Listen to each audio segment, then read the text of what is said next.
what made this project the right one for your return. For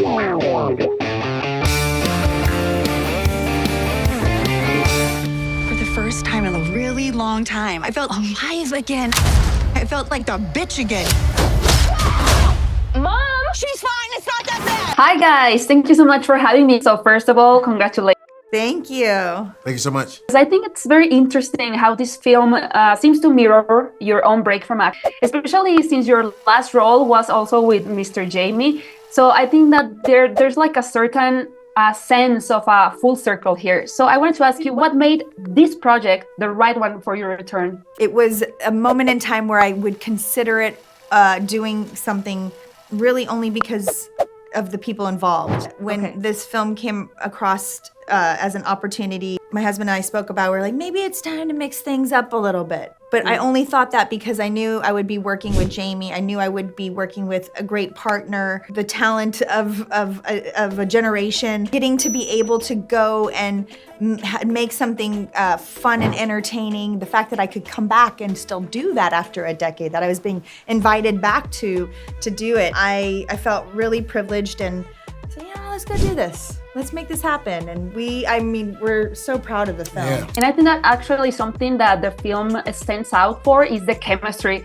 between all of the characters, the chemistry between the two of you. Was there a moment when the connection between the two of you, whether through collaboration or a challenge, kind of exceeded what you had anticipated? We were hoping Yeah. that the chemistry would show through on the film. But I don't think we realized that our friendship was so dope, so cool, that it spilled over into the film. And the one thing that I think we hang our hat on, even my daughter was like, Dad, you guys' chemistry is so dope. And if you capture the chemistry, you capture the film. So we really were fortunate that, you know, our chemistry showed through. And we were like old married couple.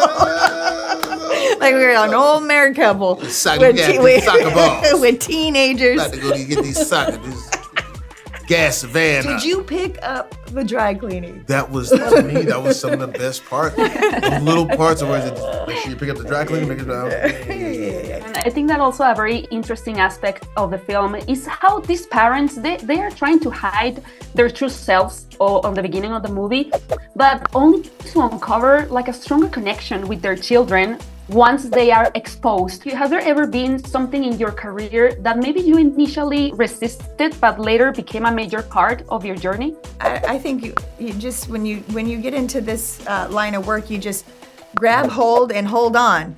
And Yep. you take it as it comes and you know, ride the... Those early things that you do, you know, when you look back on them, like, oh, okay. Yeah. But they were a means to get to a place like this. I'll say, and for me, it wasn't something I was risking, but I was ready to take risk, to be funny or to make my mark. And then it's like flying in Vegas past the turbulence and then you land the plane. Great. Thank you so much for your time, you guys. And congratulations on the film. Thank you. Have a great 2025. Thank you so much. Thank you, you too. Back in business. Back in business. Just like old times, baby. Just like old times.